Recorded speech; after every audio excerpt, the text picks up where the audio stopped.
Hi friends, welcome to Sandeep classes. Friends, जैसा कि आप सबको पता है हम लोग एंटोनिम्स पढ़ रहे हैं और एंटोनिम्स की सीरीज चल रही है और कई जो है पार्ट को हम लोगों ने कवर कर लिया है एंटोनिम्स के। जैसे कि पार्ट 4 तक हम लोगों ने एंटोनिम्स को कवर कर लिया है और आगे भी हम लोग अभी एंटोनिम्स ही पढ़ेंगे जो एग्जाम के पॉइंट ऑफ व्यू से बेहद इंपॉर्टेंट है। और ये जो है पार्ट 5 रहेगा एंटोनिम्स का और इसके अंतर्गत भी जो है बहुत सारे जो है एंटोनिम्स ऐसे हैं जो प्रीवियस ईयर में पूछे गए हैं, वो चाहे 11 के एग्जाम के पॉइंट ऑफ व्यू से हो, चाहे 12 के बोर्ड के एग्जाम के पॉइंट ऑफ व्यू से हो या अदर कोई एग्जाम हो, हर एग्जाम में जो है पूछे गए हैं एंटोनिम्स फ्रेंड्स। और देखते हैं वो कौन से हैं एंटोनिम्स जो बार बार पूछे गए हैं पेपर में। तो देखते हैं antonyms words. Antonyms words friends, ascend. Ascend का मतलब क्या होता है? असेंड का मतलब होता है किसी चीज की चढ़ाई करना, चढ़ाई करना, ऊंचे पे जाना। और डिसेंड का मतलब क्या होता है? उतरना, नीचे आना। असेंड का मतलब क्या होगा? चढ़ना। और डिसेंड का मतलब क्या होगा? उतरना। तो असेंड का एंटोनिम्स क्या हो जाएगा? डिसेंड। असेंड का एंटोनिम्स क्या हो जाएगा? डिसेंड। जैसे फ्रेंड हम सब मैथ में पढ़ते हैं असेंडिंग ऑर्डर, डिसेंडिंग ऑर्डर, तो उसी से ये बना है, असेंडिंग और डिसेंडिंग से ही बना है। असेंडिंग को हम बोलते हैं आरोही क्रम और डिसेंडिंग को बोलते हैं अवरोही क्रम, बढ़ते क्रम, घटते क्रम। तो वही फ्रेंड्स हैं असेंड और डिसेंड। तो असेंड का एंटोनिम्स क्या हो जाएगा? डिसेंड। आगे देखते हैं विजी। विजी का मतलब होता है व्यस्त होना, हमेशा व्यस्त रहना, बिजी मैन। तो बिजी का एंटोनिम्स क्या हो जाएगा? लेजी। लेजी का मतलब आलस से भरा होना, जो काम ना करता हो, हमेशा निकम्मा हो, उसे हम क्या बोलेंगे? लेजी बोलते हैं। तो बिजी का एंटोनिम्स क्या हो जाएगा? लेजी। उसी तरह से आगे है डिमोलिश। डिमोलिश का मतलब होता है नष्ट करना।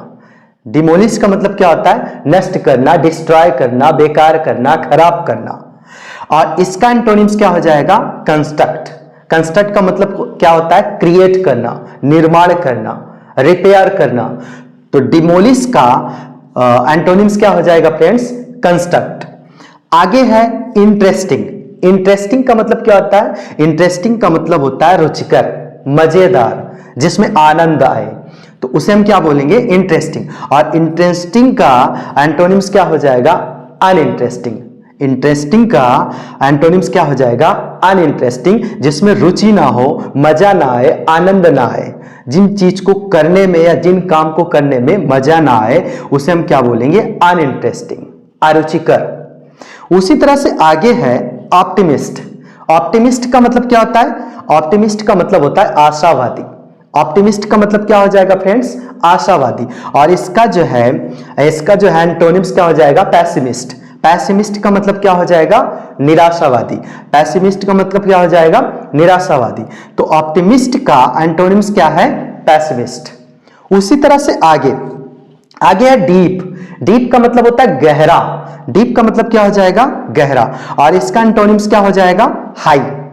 हाई का मतलब ऊंचा, या शैलो भी लिख सकते हो। शैलो, शैलो का मतलब छिछला, हाई या शैलो। तो ये दोनों जो है एंटोनिम्स किसके हो जाएंगे? डीप के। तो डीप के एंटोनिम्स क्या है? हाई या शैलो। हाई का मतलब ऊंचा और शैलो का मतलब छिछला। तो दोनों हो सकते हैं फ्रेंड्स, कोई दिक्कत नहीं है। उसी तरह से आगे फॉर्चून। फॉर्चून का मतलब होता है भाग्य। फॉर्चून का मतलब क्या हो जाएगा? भाग्य। और इसका एंटोनिम्स क्या हो जाएगा? Miss Fortune. मिस फॉर्चून का मतलब होता है दुर्भाग्य। तो फॉर्चून, मिस फॉर्चून। फॉर्चून का एंटोनिम्स मिस फॉर्चून। उसी तरह से आगे है नेचुरल। नेचुरल का मतलब क्या हो जाएगा? नेचुरल का मतलब होता है प्राकृतिक। प्राकृतिक या वास्तविक, नैसर्गिक, कुछ भी बोल सकते हो फ्रेंड्स। और इसका जो है एंटोनिम्स क्या हो जाएगा? आर्टिफिशियल। आर्टिफिशियल का मतलब क्या होता है? कृत्रिम। कृत्रिम मतलब का मतलब क्या हो गया? कृत्रिम का मतलब हो जाता है जो चीज इंसान ने बनाया है। और नेचुरल का मतलब क्या हो जाता है? नेचुरल का मतलब हो जाता है जिस चीज को भगवान ने बनाया, ईश्वरीय देन हो, उसे हम क्या बोलेंगे, नेचुरल। और इसका एंटोनिम्स क्या हो जाएगा, आर्टिफिशियल। आर्टिफिशियल को किसने क्रिएट किया, इंसान ने। तो जिन चीज को इंसान ने बनाया है उसे हम क्या बोलेंगे, आर्टिफिशियल। और इसका एंटोनिम्स क्या हो जाएगा, नेचुरल।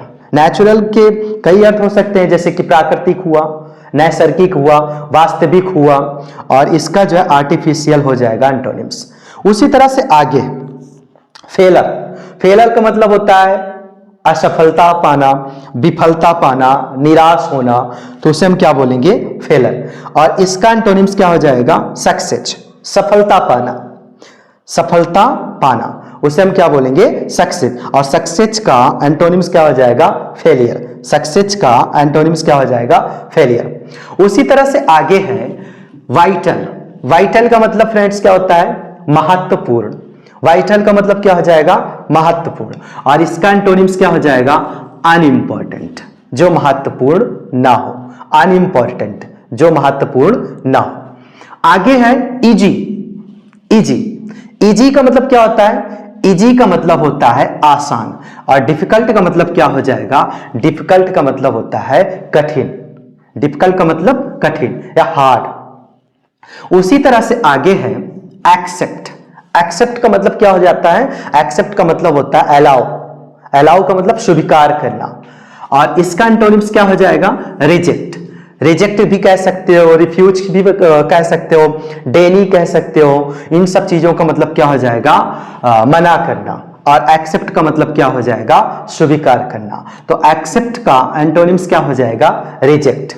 उसी तरह से आगे है हार्मनी। हार्मनी का मतलब क्या हो जाता है, हार्मनी का मतलब होता है किसी कार्य को सहभागिता के साथ करना। किसी कार्य को सहभागिता के साथ करने का मतलब क्या हुआ, मतलब समान रूप में करना, एक साथ मिलजुल करके करना, उसे हम क्या बोलेंगे, हार्मनी। और इसका अपोजिट क्या हो जाएगा, इसका एंटोनिम्स क्या हो जाएगा, डिस्कॉर्ड। डिस्कॉर्ड का मतलब होता है मतभेद करना, मनमुटाव करना, अनबन करना, झगड़ा लड़ाई करना, मतलब एक साथ सहभागिता के साथ किसी कार्य को ना करना। हार्मोनी के अलावा हम कनकॉर्ड भी कह सकते हैं फ्रेंड्स। हार्मोनी के अलावा कनकॉर्ड भी डिस्कॉर्ड का एंटोनिम्स हो सकता है।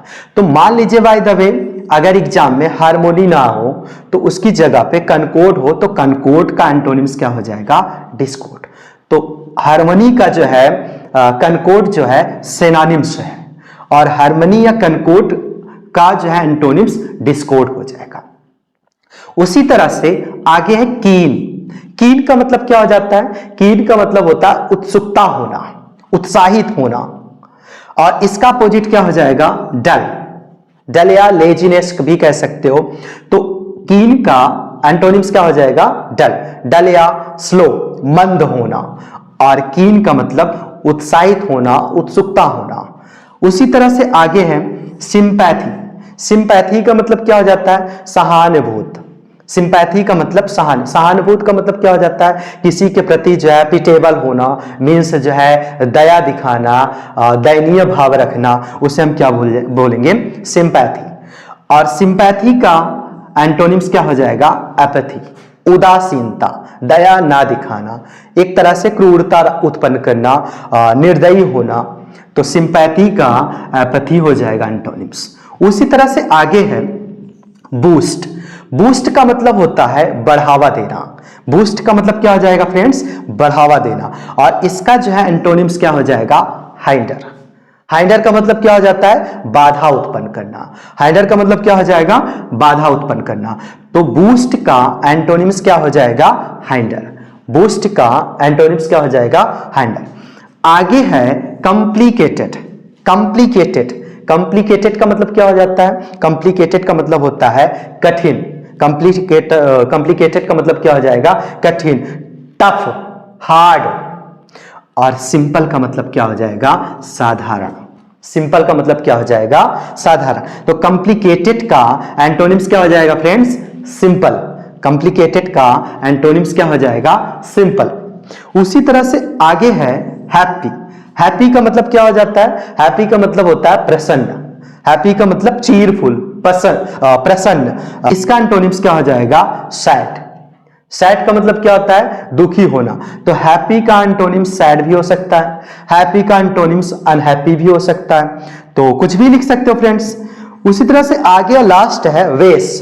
बेस का मतलब क्या होता है? बेस का मतलब होता है आधार। आधार जो भी होता है वो नीचे होता है, नींव जिसको बोलते हैं। तो नींव को हम बेस बोलेंगे, बेस हमेशा नीचे होता है, और इसका एंटोनिम्स क्या हो जाएगा? टॉप। टॉप का मतलब ऊपर, ऊंचा। तो बेस का एंटोनिम्स क्या हो जाएगा? टॉप। बेस का एंटोनिम्स क्या हो जाएगा? टॉप। जो भी एंटोनिम्स हैं ये एग्जाम के पॉइंट ऑफ व्यू से बेहद इंपॉर्टेंट हैं, और मैं उम्मीद करता हूं ये सारा कुछ समझ में आया होगा। मिलते हैं फिर एक नेक्स्ट वीडियो में, तब तक के लिए धन्यवाद।